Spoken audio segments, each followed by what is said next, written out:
Welcome to the Making of YOR, a podcast where we turn ideas into game mechanics for our upcoming tabletop RPG, YOR. If you'd like to stay up to date on the developments of YOR, head over to our Discord. Link is in the description. Howdy, everybody. Yep. All right, so I think today is probably going to be a mixture, not really one specific topic. Going to just move around and deal with some minor issues that we have been aware of, but they just weren't priorities to fix. Yeah, we tried out our non-existent Flea rules last time we played, and we decided that not having rules for Flea wasn't good enough, so we made some. Yep. And we did some for dealing with like situational initiations of combat. Yeah, because one of the things we decided that we really needed Flea rules for was D&D combats are always a fight to the death. Yeah. There is no running away once initiative is started for any group I've ever played with. Yeah, there's no mechanism that gives you like a possibility of escape. Yeah, there is no, we shouldn't be in this fight, we need to leave. Yeah, and it really just comes down to a DM allowing it. Yeah, you're like, all right, you guys try and run away. I'll make up some rules for how that happens. Yeah. But if we give the players permission. Yeah, we give the players permission and we give rules.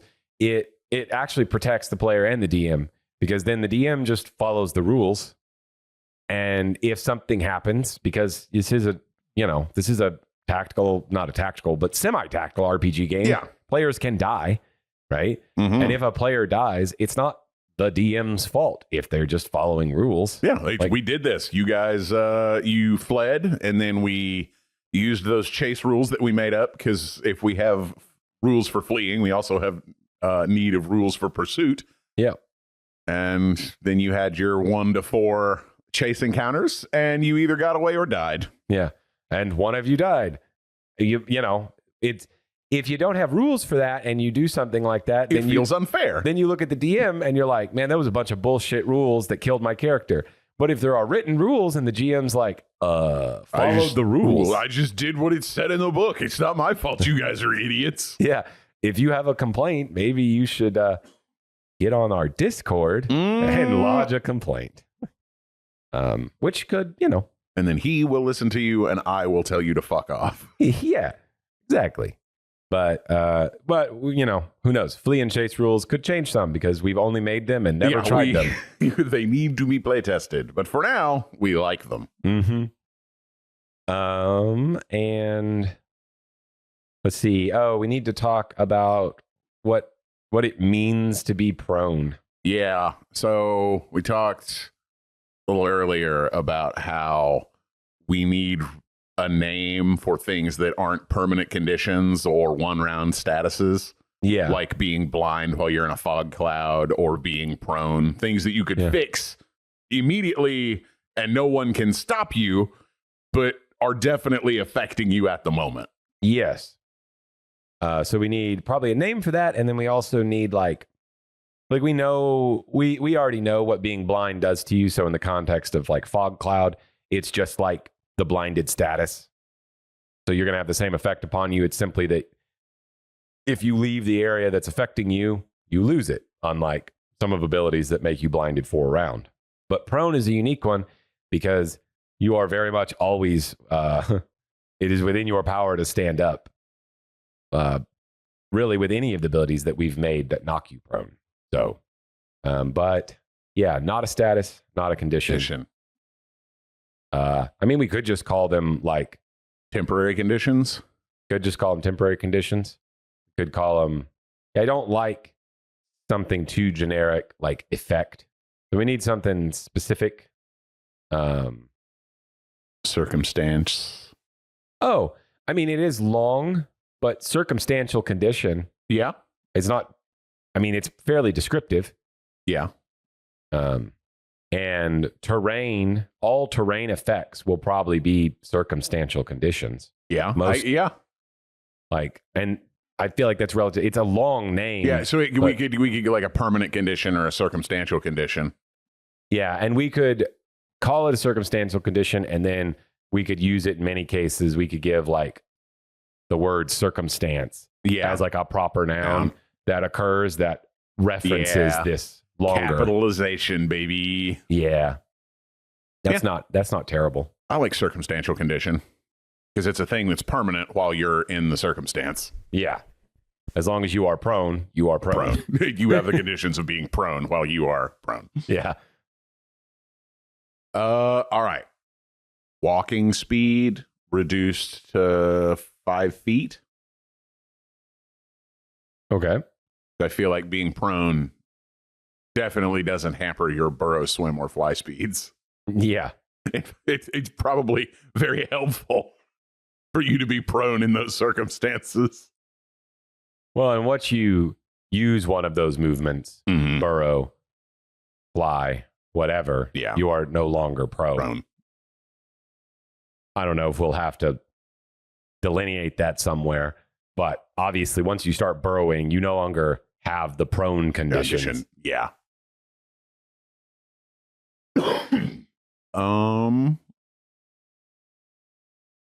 You think minimum damage from ranged attacks, maximum damage from melee attacks?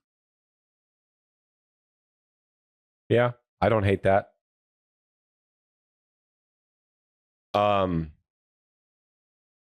We could do it like that.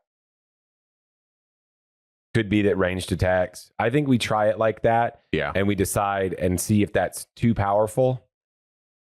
Like in limiting the ranged attacks. And maybe we end up making it to where ranged attacks are rolled as normal and melee are max. I don't know. Or maybe we do something else. But I think we try it like that. Okay. Because I like it, but at the same time, we might get into gameplay and be like, this is like now wait.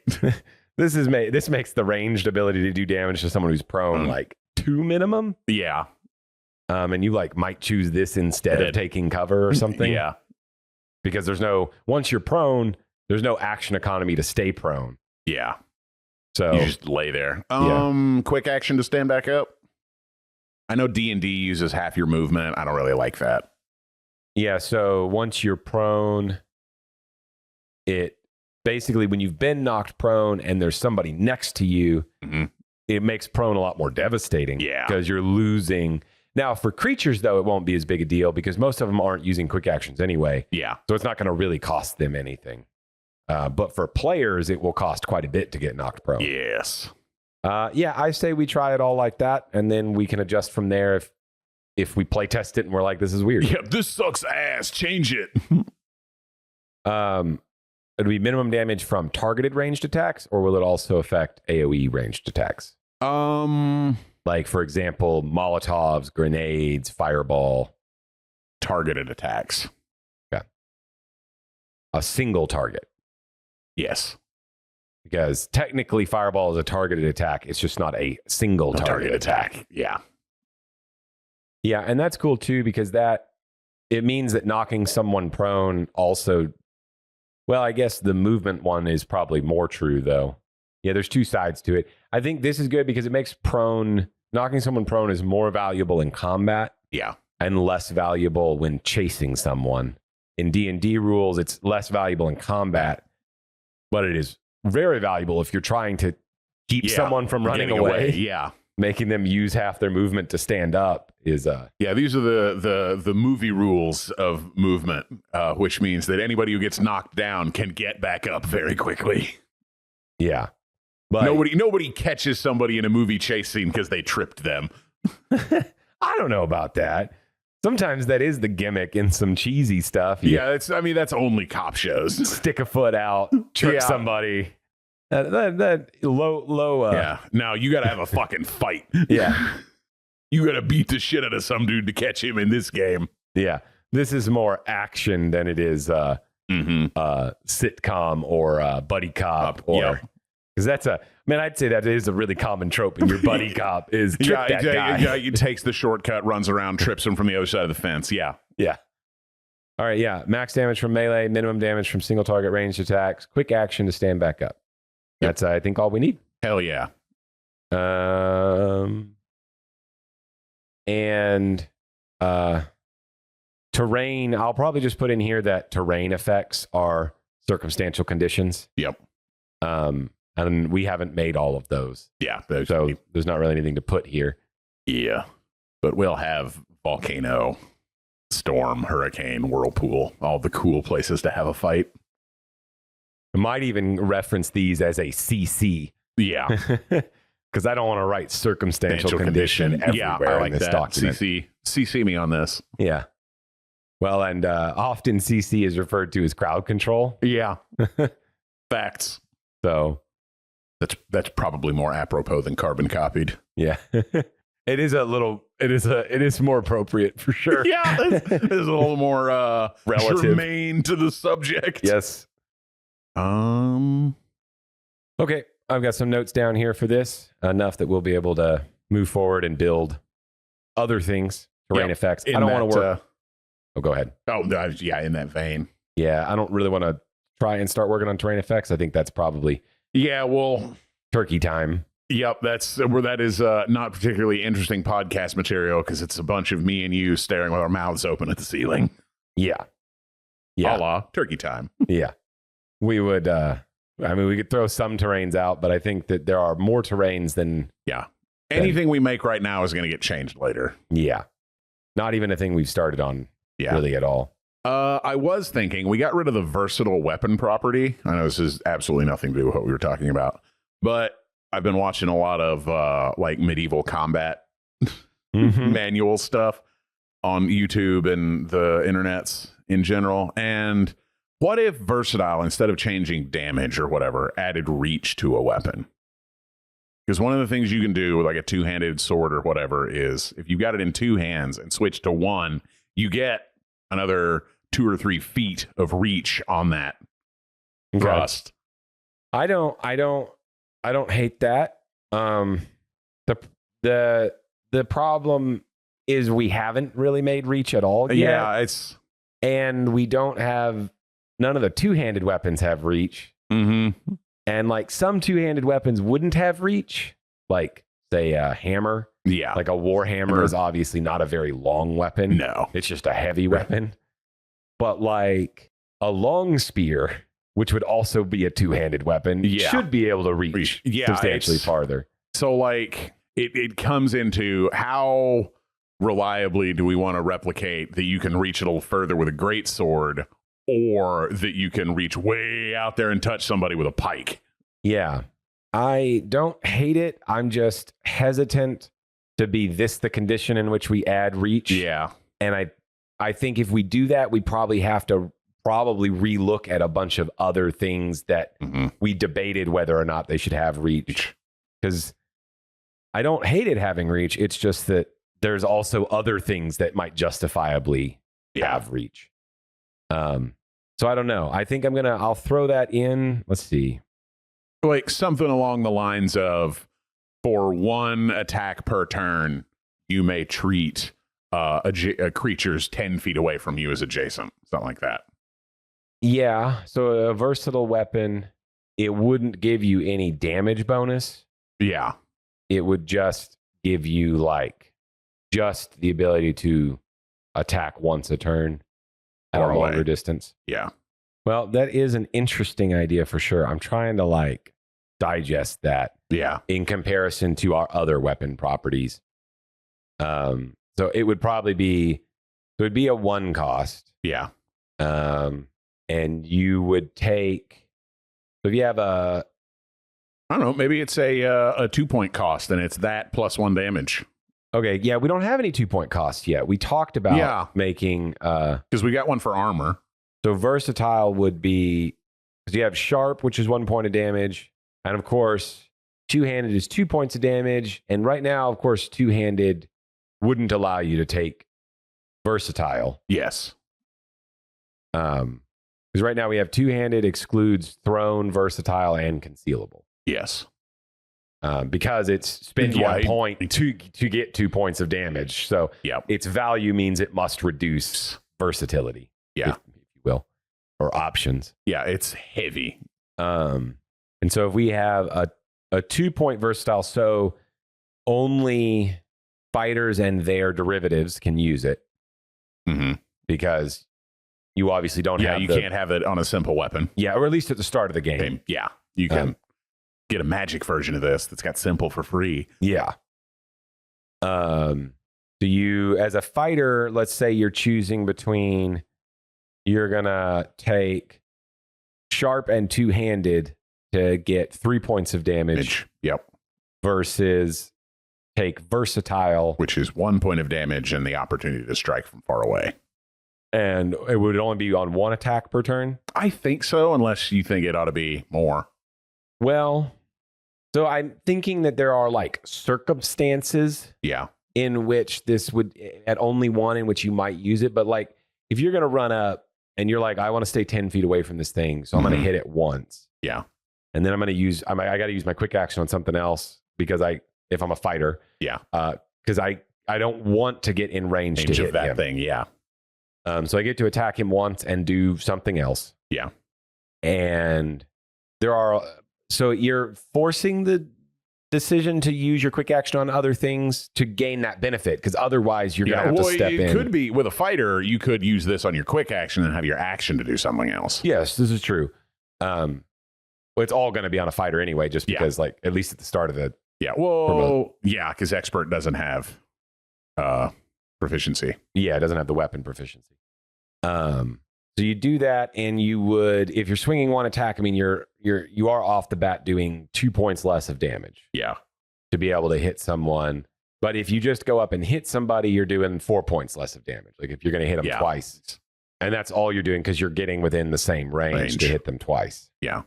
I think it's not untruthy, but I also think it's the kind of thing that in a game as non-tactical as ours is, I still don't know what the motivation would be to pick it. I mean, can you think of like a reason you would pick versatile over two-handed and sharp?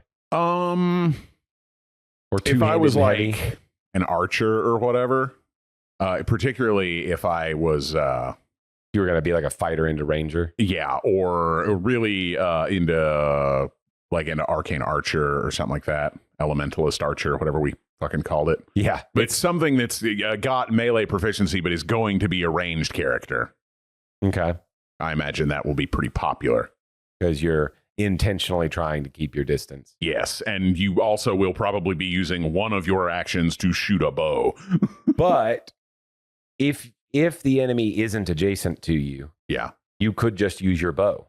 We don't really have anything that's limiting you.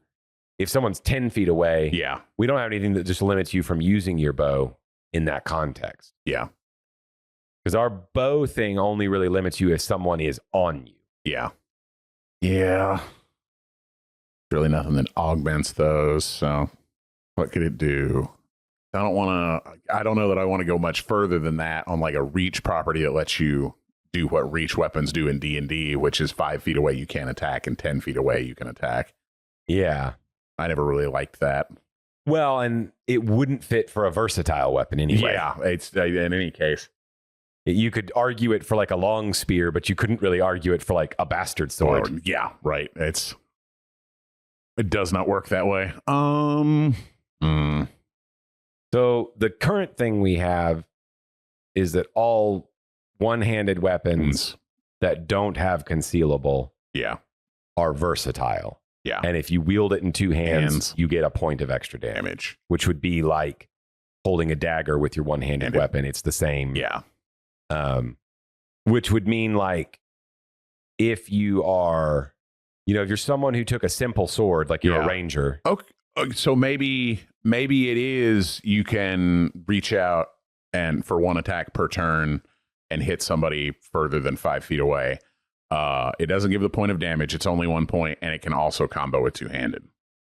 So if you have a two-handed versatile weapon, you have the 2 points of damage plus your extra range, or you could have an extra 3 points of damage instead. And this would be range on one attack or two? I think one attack, but it could be two.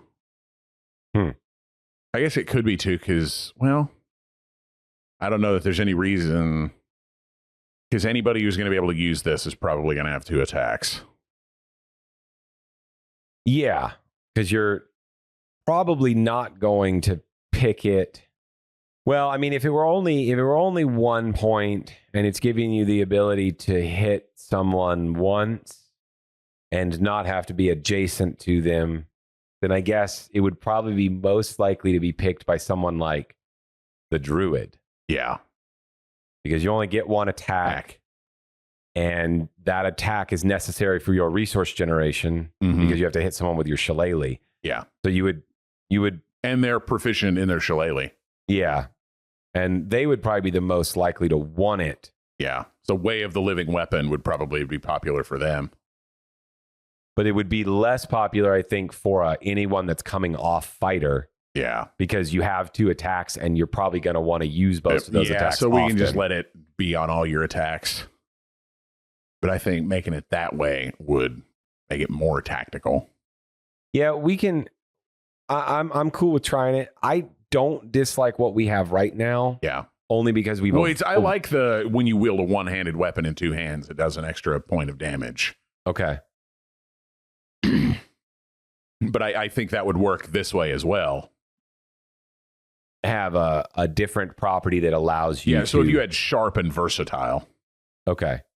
So leave this property, because this one doesn't have a point. It's just when you wield any one-handed point. A one-handed weapon with 2 hands, you get 1 extra point of damage. Yeah. So if we leave that and we add versatile. Yeah. And that property this is a weapon that is wielded in either 2 hands or 1 hand. Yeah. Which all weapons would be. You already gain a point of damage from wielding in 2 hands from this default property. So you'd want that to apply regardless to this versatile weapon. Because otherwise you'd be losing out on damage by choosing versatile. Yeah, so it'd be effectively... And we're assuming that the attack is being made with 1 hand, right? Yes. To gain this extra range. So we'd have to put something in there to say that the ranged attack is not being wielded in 2 hands, because otherwise it's exactly the same as a 2-handed weapon. Yeah. With this or sharp and this. Mechanically, it's identical. Is it worth it to put that little caveat in there? Right now, I'm kind of... the only, I think for me, hard, like, whatever barrier to get over for this, and I'm like working on it, is just that we have avoided reach. Yeah. In melee. And that's the only thing that's making me hesitant is just that we've tried not to have reach. Yeah. And so I'm not against trying it. It just also makes me think. I like the mechanic of things that are 10 feet away from you are treated as adjacent. But I think you're right. It may not be for this particular. Because that was your idea, that rule system of treated as adjacent if we ever made a ranged weapon. Yeah. Or a reach weapon, not a ranged, a reach. And we technically have a race that has the ability to gain reach, but it hasn't actually been made. Yeah, it's the plant creature. Yeah. But I don't know. Who knows if that's going to make it into the game. That's going to be in a splat book somewhere, along with the Build-A-Bear robot. Okay, I'm going to write this down. In red. Yeah, I'm going to add it because we have right now in red might change how versatile works. Yeah, we'll change it to might change versatile works to this. Yeah. I also have in red there, add very heavy. Yeah, very heavy.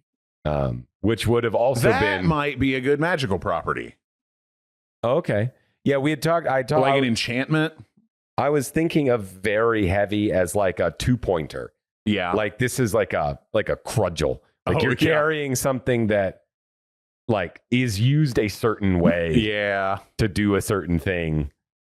Like arguably not even a primary weapon. Like maybe you carry this very heavy weapon to do something specific. Yeah. I think that'd be cool for like one of those magic enchantments that the artificer can do. Yeah. Like a gravitic enchantment or something. Like just adds a bunch of fucking weight to a weapon. Get momentum. Yeah. A very heavy weapon could, like heavy, ignores DR, but also does like double damage to objects. Oh, yeah. Like this thing just like busts through defenses. Yeah. I like that. That might be something. I'll put that in the red text. Yeah. Oh, so we could have a very heavy enchantment, and then like an adamant material does max damage to objects. Okay, yeah. So if you wanted an adamantium hammer, you could just fuck up doors.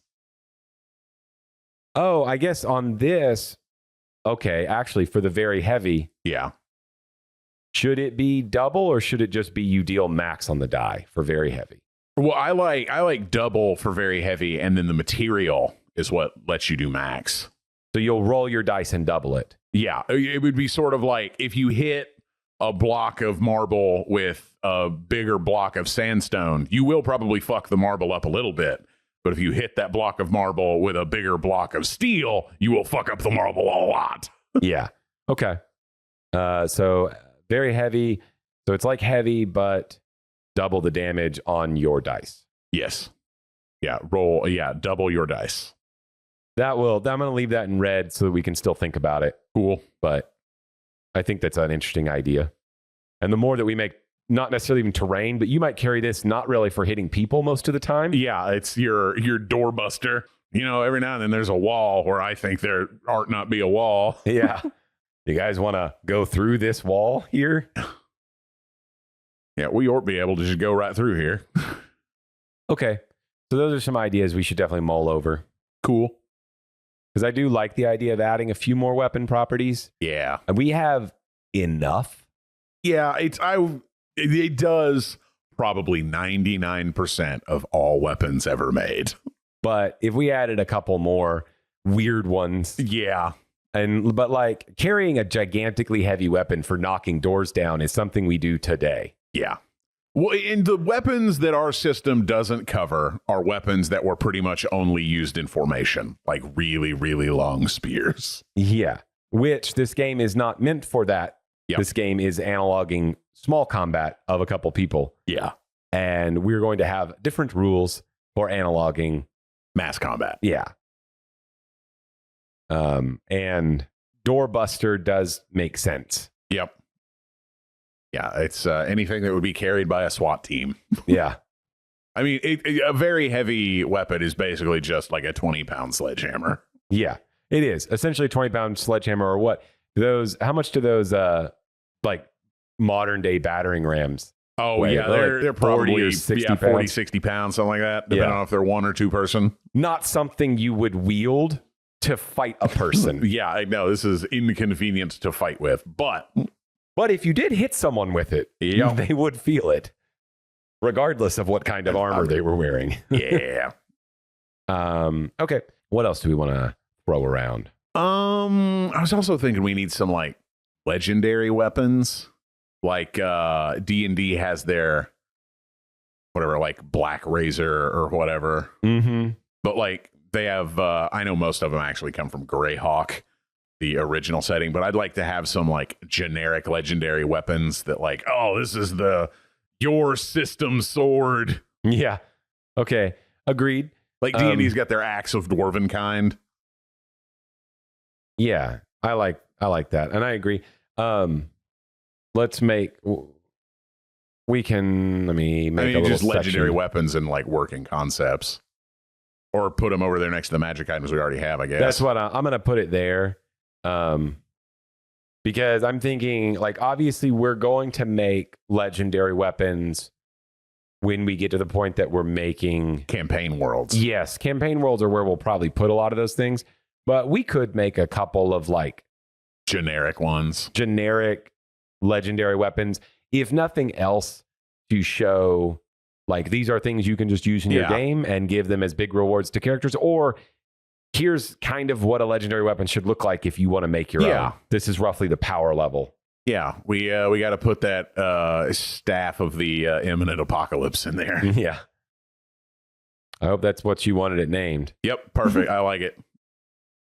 I like a weapon in there that's like, when this shows up, a world is about to end. Or about to end. Mayhaps only a player character could save it. Because there's nobody who says no to it. Even if you tell them this weapon is a world ender. I mean, yeah, but it's good though. But maybe. Yeah. Like, well, hey, if not you, then who? Let's see what happens, guys. Yeah, it's awakened. Yeah. The apocalypse is a coming. I might as well make use of it till then. Maybe it'll be less bad if I'm the one who has it. Yeah. Nobody ever says no to a legendary magic weapon. It's just not good or evil. It is simply fate. Anyway. Yeah, I like that. Yep. Let's just come up with some names. We don't have to worry about the mechanics of them yet. Obviously, the next one is a sword of something. Yeah. Hammer of the First Flame, and it does blacksmith stuff. Yeah. Cutting rejoinder. A rapier. You should definitely have like a lightning javelin. Oh, yeah. That has returning or something. Yeah, like Thunderbolt. Gotta have that Zeus thrower. Yep. Can't not. Yep, can't not. It's not like we're creative or making it up. This is just too much a part of lore. Yeah, no, look, people spent thousands of years coming up with cool weapons. Who am I to try and like overthrow them? Yeah. Who am I to say that, yep, lightning bolt that just comes back to you? Yeah, lightning bolt. Yep, that sounds dope. All right.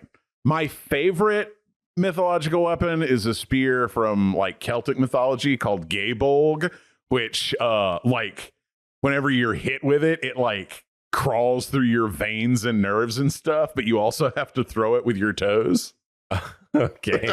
I'm not sure that our mechanics know how we're gonna replicate that. I'm not sure that our mechanics like appropriately allow for that. It's just this super fucking weird little tidbit about the greatest spear ever made. Also, if you throw it, you got to throw it with your feet.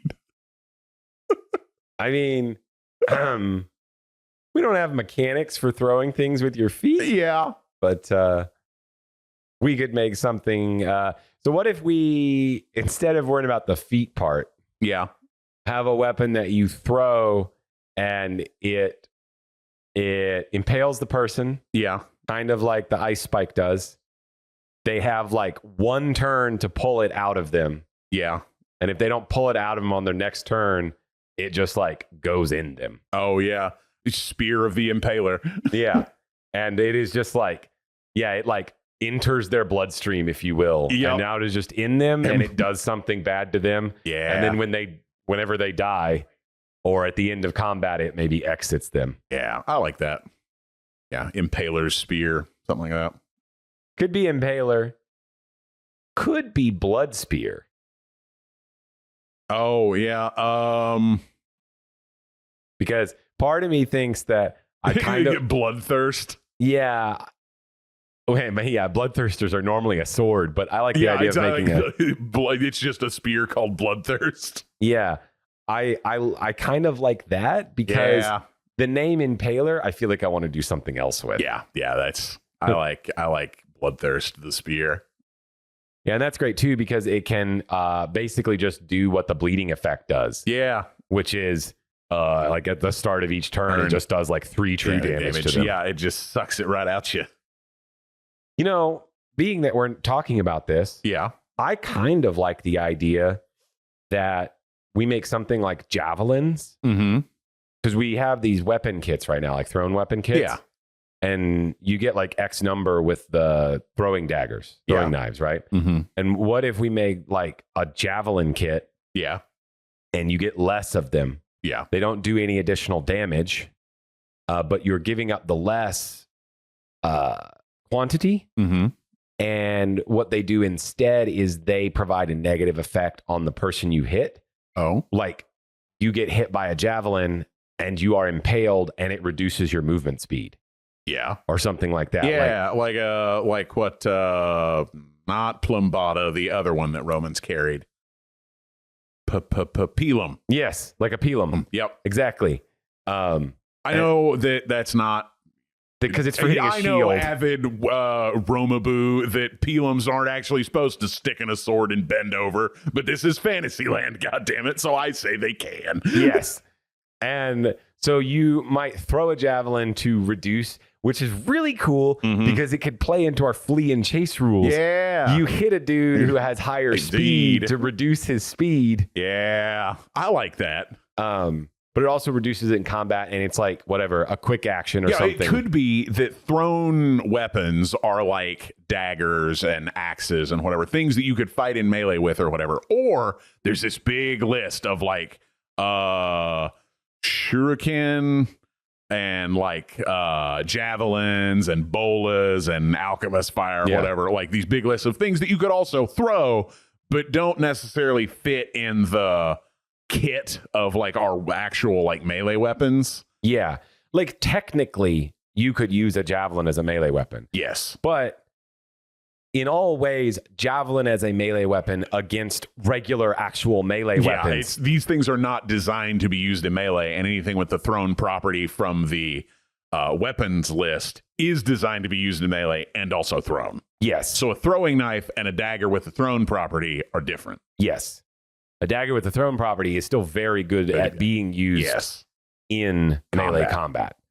But a throwing dagger is not. Yeah, it is a flat little knife that you strap to your thigh. If you wanted to, I imagine a DM, at least I would as DM, if you were like, well, I lost my weapon, but I have a throwing dagger. Can I stab someone with it? Yeah, it just does 1d6 damage. Yeah. You can't, there's no bonuses to it. Yep. It's just a one, because it's a we're going to, it's it's effectively a simple weapon with nothing else. Yeah. And so any of the thrown weapons, if you tried to use them in melee, they just deal 1d6, which I think is relatively fair and truthy. And they're just worse than the actual melee weapons. Yeah.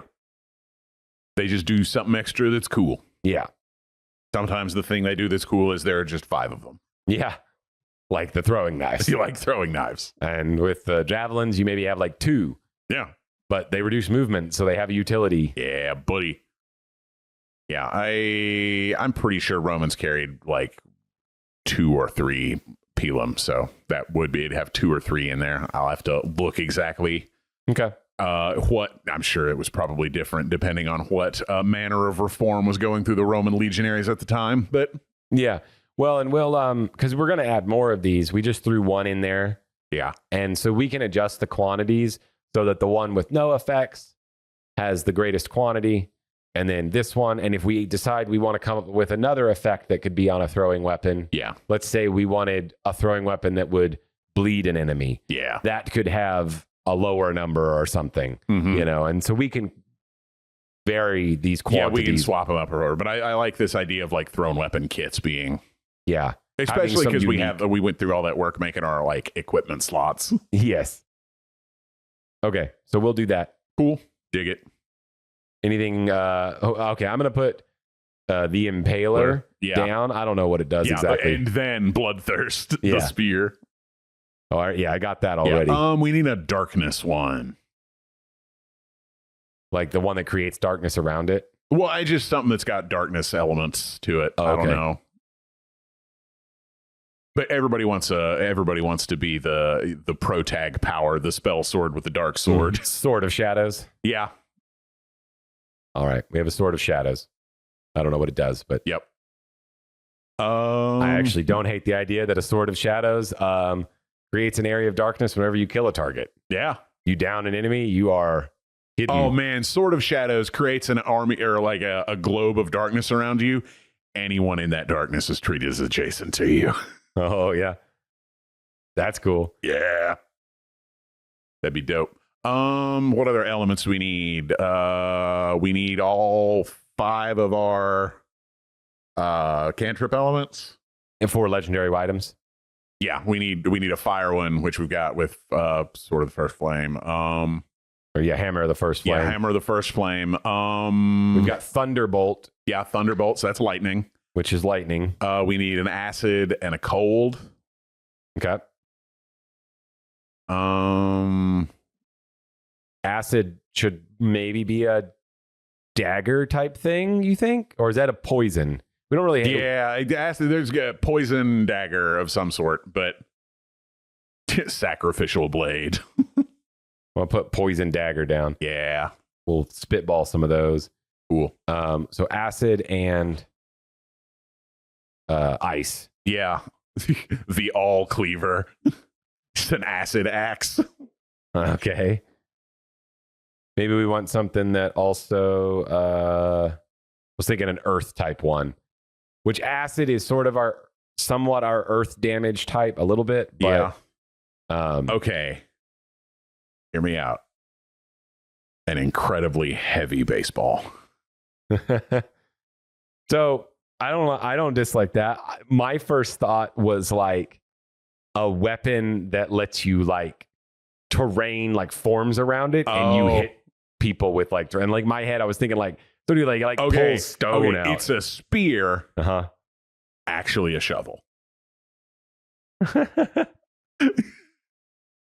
Combat shovel. I'm thinking like quote unquote spear of the terraformer. We keep calling it a quote unquote spear in the whole description, but the picture next to it is just a shovel. All right, I'm doing it. This spear with a particularly broad head. Like we don't know what a shovel is. Yeah, like it's a legendary weapon. Nobody in their right mind is going to call it a shovel. The guy who made it as a shovel. Yeah. Okay. Yeah, we got to have enough of these in there that like sort of imply that some legendary blacksmith in ages past sort of just made some guy a set of gardening tools. Like we make like a claw, but it is actually just one of those like it's a garden trowel. Yeah, it's a garden trowel. Yeah. Maybe the all cleaver is just a hoe. Yeah. Yeah. All cleaver is just a really, really slutty hoe. But yeah, the legendary gardening set. Yeah. Okay. All right, cool. Ice. Yeah, ice. Ice whip. Could be. I like the juxtaposition of solid ice and swingy whip. What would it do? Not that we're coming up with all of that right now, but yeah, I'm imagining like freezing somebody that you grab it around or whatever. Okay. Yeah, I was like, in this case, given the juxtaposition, yeah, maybe throw an idea of what that does. So, so this is also trolley. Yeah, like our gardening tool set. Heck yeah. What if there was a bucket? Oh, and it's like it's like the ice bucket challenge thing from years ago. I was thinking a helmet. Oh yeah, yeah, a bucket helmet. I was thinking like a cold spell bucket. Oh yeah, that'd be pretty good. Just like you just like magically whenever you attack someone, it just shoots freezing water on them. I do like that. And bucket of eternal winter. Yeah, I'm picturing like you just like put the bucket at him, and it just otherwise unassuming garden pail contains an entire realm of winter. Yeah, it just is like it's like a snowblower that just covers someone. Okay, it's the cold cryo cannon from the driller. Yes. Yep. I know we made some serious for some of the elements, but I really like bucket of eternal winter. Yeah, look, in a fantasy world, legendary blacksmiths are occasionally going to make dumb bullshit. And the fact that D&D doesn't have any of those as canon is their failing. It will not be ours. I definitely like, because they have like the endless decanter. Yeah. Right? Or whatever it's called. Yeah, no, you need a frozen version of that. This one doesn't. Decanter of endless Slurpee. Yeah. This one probably has like less utility function. Yep. Like you have never seen a better bucket for making ice cream in. Yeah. You just don't put your hand in it. Yeah, don't put anything in there you want back. Yeah. It's basically just a bucket of liquid nitrogen. Yeah. Never ending liquid nitrogen. Yeah, pretty much. I love it. Yeah. What other cool iconic weapons are there? I guess we should make a bow. Oh, yeah. There's a lot of iconic bows. There's some that don't need a quiver. Yeah. And since we have equipment slots. The laser bow. Yeah. A bow of light type thing. Yeah. Oh, radiant bow. Like a celestial bow. Celestial bow. And it'll have properties. It does radiant damage, though. Shoot laser. Yep. Celestial bow. It's lasers. It's lasers. Yep. But yeah, that would be really useful because you're doing radiant damage instead of physical. Yep. And you don't need to carry a quiver. Yeah. You just shoot laser beams. You just shoot laser beams. Freeing up equipment slots is always really good. Yeah. We need some kind of very fancy mechanical crossbow. Does it knock people prone? I don't know what it does, but crossbow of the master maker or something like that. So there could be a rapid fire crossbow. Yeah. That somehow lets you make an extra attack. Well, I think it wouldn't be an extra attack. I think it'd be like a one-man volley fire. Oh, so AoE? Yeah. Like mobs have. Sure. Not unlike maybe the way Star Wars 5e had the Yeah, you could spray and pray with with an area. So some kind of spray attack. Yeah. I forgot about that. That was a cool mechanic. Yeah. So and we don't have such a plethora of mechanics that you have a bunch of overlapping things. Yep. Our combat's so simple that was trouble with that mechanic in D&D is there's so many combat mechanics. So much that can click together and be weird. Yeah. So maybe something that lets you make an AoE attack. Do you like that as a mechanical crossbow, or is that better as a bow? I don't know. Maybe it is better as a crossbow. It's a function of the weapon. Yeah. Not really magical, even though it will be magical, but it appears more it's, mechanical. It could be twin hand crossbows. And one of them's like a sniper rifle and the other one's like a machine gun. Okay.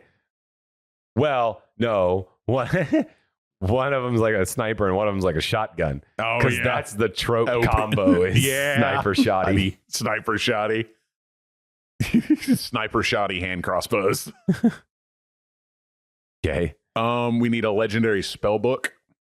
Yep. Spell book of spells. Spell book of spell casting. That's all I'm putting for now. Yep. The spellcaster's spell book of spelling. The spell book of spelling spellcasting. Yes. It just teaches you how to spell. Learn all languages. Yeah, learn all languages. That's what it does. If you have the spell book, you can speak any language. Iconic weapons. We got spears, axes, whips, swords, bows. You got a sacrificial dagger in there. Those are always popular. I don't yet. I have a poison dagger. All right. Yeah, we probably need a poison dagger and a sacrificial dagger because people be wanting to do dark rituals. Do you think that's a legendary thing? I think very specifically there is a fancy ritual dagger. Okay. Sacrificial dagger.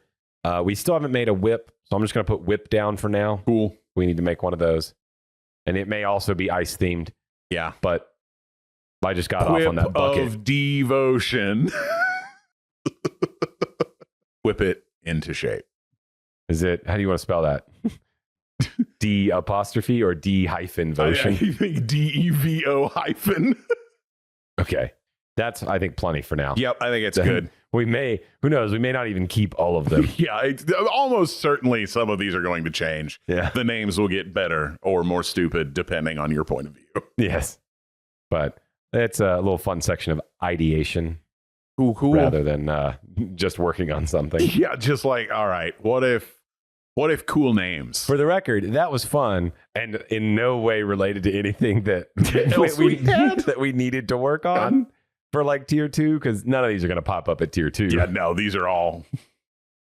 Yeah, the only one of those that has sort of showed up is the first one we talk about, which I made up out of my butt. Yeah, and did not have any legendary which we have since properties. gotten rid of. Yeah. All right. It was just a +1 weapon. Yeah, it was just +1. It was all it did. It added +1 to more stuff than it should have, but it was just a +1. Yeah. Well, I think that's it for this one. Yep, we got a good one in, y'all. Yep. Catch y'all on the flip side.